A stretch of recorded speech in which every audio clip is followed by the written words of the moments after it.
You know, I'm Washoe County Sheriff Darren Balaam, and I'm joined by two wonderful guests who I'm going to introduce in just a minute. But first, did you know that there is over 100,000 Americans that are currently waiting and sitting and waiting for a life-saving organ donor transplant? And so in April is National Donate Life. And the Washoe County Sheriff's Office is honored to once again partner with Nevada Donor Network and their mission to heal and save lives through organ, eye, and tissue donation. And organ donation is very personal at the Washoe County Sheriff's Office because 1 year ago, on January 5th, 2021, was the 1 year anniversary for Washoe County Sheriff Deputy Nick Tone's beautiful daughter, Reagan, of her receiving her life-saving organ transplant. So this is something that's very special to the Washoe County Sheriff's Office. And so for this year, to celebrate that momentous occasion, the week of January 5th through the 11th, the Washoe County Sheriff's Office partnered with Donor Network West, and we did the first of hopefully many second chance campaigns. And the goal was not only to bring awareness to the 100,000 Americans waiting for an organ transplant, but also, more importantly, to bring more home to Nevada, where we have over 600 Nevadans that are waiting for that life-saving transplant. And so if you're asking yourself, before I introduce my two individuals here with me, what is second chance?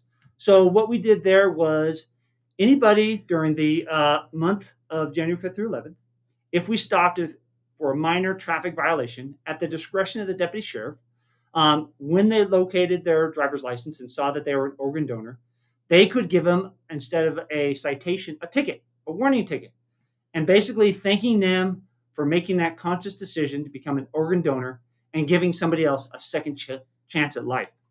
And then we also left it up to the discretion of those deputy sheriffs if they stopped somebody for a minor traffic violation, and even though they weren't registered as an organ donor, if they would consider at least becoming an organ donor and either registering online or at DMV, they also got that second chance.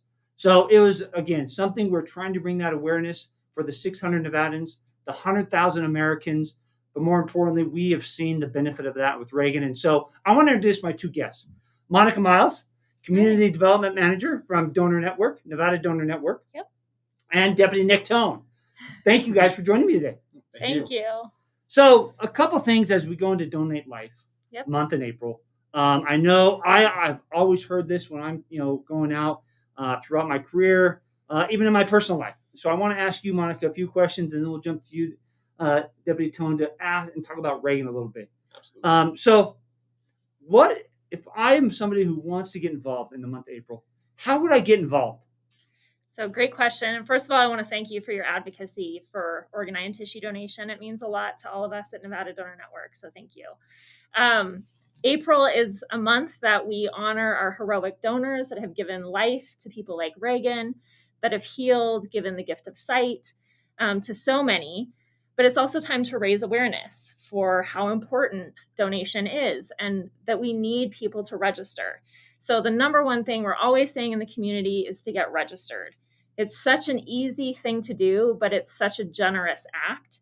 So I would urge everyone to register, and they can do so on a special website that we built for the Sheriff's Office. So you get credit for anyone that is inspired to register today. And that website is nvdonor.org/WCSO. And so get registered, get educated about donation, and make that choice to be a heroic donor. And the one thing you're going to see at the Washoe County Sheriff's Office is these Donate Life stickers. You may have seen them in the past. We'll have them on our patrol cars to try to promote that awareness. Yep. And so as we roll into that of getting involved, again, I get asked this all the time, who can be a donor? So anyone can be a donor. And that's the beautiful thing about it. Anyone can register. So as you know, when you go to the DMV or if you register on your agency's website, no one is checking your health. No one is checking anything. You can simply make that generous act of saying, yes, I would help others in need. Now, at the time that someone passes, that's when we evaluate everyone to make sure that they would be a safe donor for transplant. But to answer your question, anyone can register. Awesome. And so, again, another question about becoming a donor. Is there a cost to becoming either an organ, eye, or tissue donor? Absolutely not. So, any cost related to the recovery of organs, tissues, and corneas for transplant, that is a beautiful gift. There's never any cost for the donor's family related to that. Wonderful. And we were just talking about this. So again, it's a thing we have to educate, I think. But Yes. so many people say, well, if I register, does that change anything about my patient care if I were to get injured and I go into the, any type of medical facility? Does that change my care? Absolutely not. So, it's a huge myth that we want to dispel. And it's the reason we've partnered with so many of our first responders to help us dispel that myth, because you all get into what you do. Doctors and nurses get into their fields because they want to help other people. And so the life of the person in front of them always comes first. Donation never comes into play until all life-saving measures have been unsuccessful. And at that point, all we're trying to do is honor the wishes of registered donors and families who have just suffered a very tragic loss. And we want to provide them with meaning in knowing that their loved one helps others. Awesome. And so, again, we're promoting in Nevada, but why is it important for people in every community, not just Washoe County, but not in just the state of Nevada, but throughout the world? But our nation. Why is it important for people in every community to donate? Sure. So, what we find is that there are a diverse group of people that need transplants. And so we need a diverse group of people that will register, that will be willing to donate. And so while you don't necessarily need to be of the same ethnicity or race to be a perfect match between recipient and donor, it does help in that process. So the more people that are willing to donate, the more possible it is to find perfect matches for those that need transplants. Awesome. So we want everybody in every community to try and donate. I love it. Absolutely. Well, thank you. Deputy Tone, a couple questions for you about Reagan. Absolutely. So for those out there that, they're thinking about becoming a donor, or, maybe some of these myths they've heard, from your perspective, tell us about your family's journey through the whole organ donation. So our journey started back would have been 2017. My wife was pregnant, and that's when the early anatomy scans and the testing showed that something wasn't quite right. So we went down to Stanford and found out that her specific ailment would ultimately require a kidney transplant. So my wife stayed down in Stanford in the hospital until March 4th, 2017, when Reagan was born. I believe it was 4 days later, she got her first major surgery. And that was to get a dialysis catheter put into her belly for something called peritoneal dialysis. And from that point forward, she was on anywhere from 14 to 20 hours a day of dialysis for 7 days a week without fail. Basically, the machine was acting as her kidneys. Mm-hmm. So we did that for probably a little over 3 years. And we ended up getting the call. But during that time, she was basically a prisoner to her crib. We would put her on at nighttime, and she couldn't get off the machine until 14 hours later had passed. And then we did everything we could to try to have her have a normal childhood when she came off.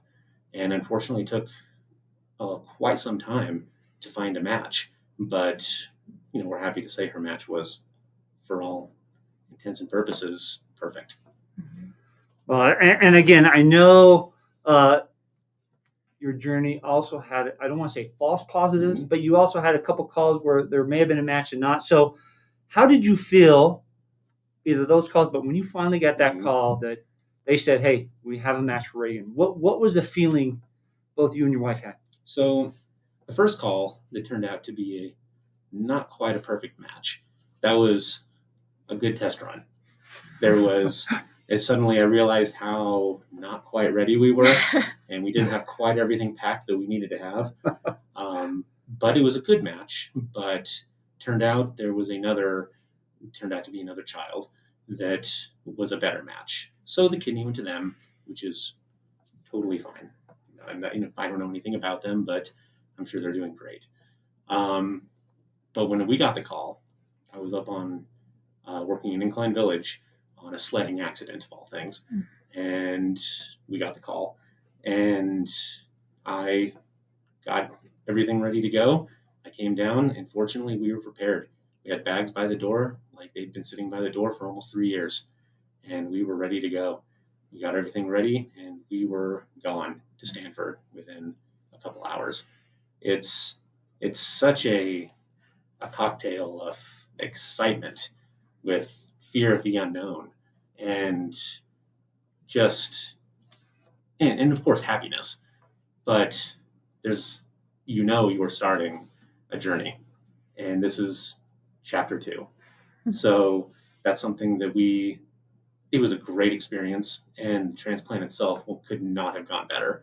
But definitely quite the mix of emotions going through it, but it's been a fantastic experience. And again, for those out there, I know all of us that are parents, your children are your precious. When we see them, go through tough times or ailments or major things, you always as a parent want to take their place. But as you were heading over, and you kind of already hit on it, but what was your biggest fear? I think the biggest fear was, honestly, I think I had a tremendous amount of faith in the doctors. They are a wonderful group of people that really are confidence inspiring. I never really had any fear that it was going to go tremendously wrong. I think my only fear was, honestly, that the kidney would not work right. Mm-hmm. And that was my biggest fear.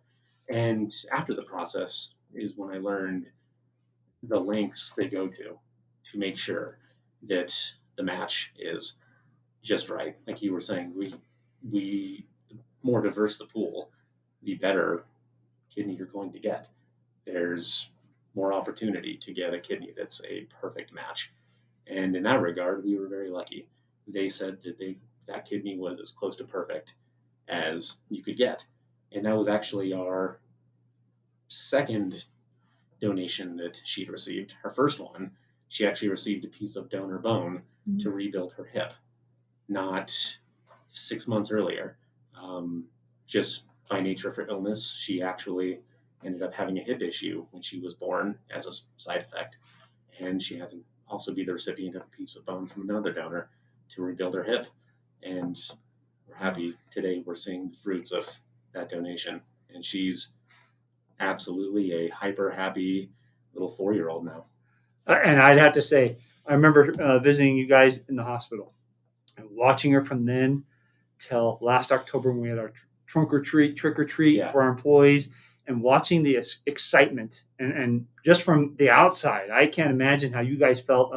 Like you said, she was in her crib for 3 years. As she walked across our skid pad going from place to place, you could see that big smile from ear to ear. Oh, it's contagious. It's when, especially little ones go through things like that, they turn into such tremendously happy and empathetic little humans. And it's really a contagious personality trait that she has. I'd have to agree. And so, again, thank you, because I know you and your wife have shared this story multiple times. And hopefully for anybody out there, if you have not heard their story, they do have the Facebook page. Go in and you can watch their travels. Or if you're out there, whether it's a small child or somebody in your family that may be older, right? You guys documented kind of the path that you did. So, there would be a good outlet of maybe some tips or how they dealt with it in your own personal life. But what I'd ask Debbie Tone was, what thoughts would you share with somebody that's out there right now and they're watching this, and maybe they heard Monica talk about, hey, there's no myth, they're not going to change my care, but I'm thinking about becoming a living donor. What would you share with somebody after seeing the other side of it? So one thing that's nice about kidneys and liver is you have the ability to be a living donor. You don't have to have passed away in order to donate those organs. And I would say that if you came to our Facebook page, which is just Kidney for Reagan Tone, you can see the progression and the improvement in life and what she had to go through.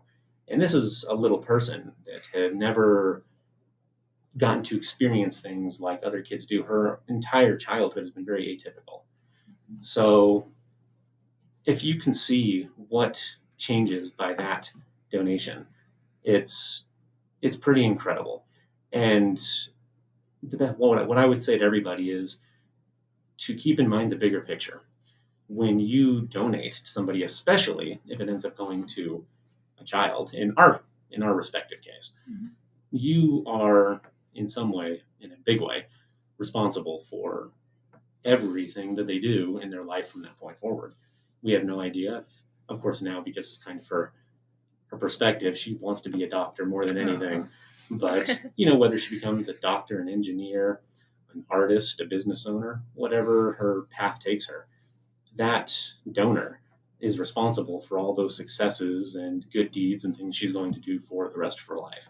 That's something that they were able to set her on that path and allow her to do. And it's really kind of a way of that one act really compounds itself over time.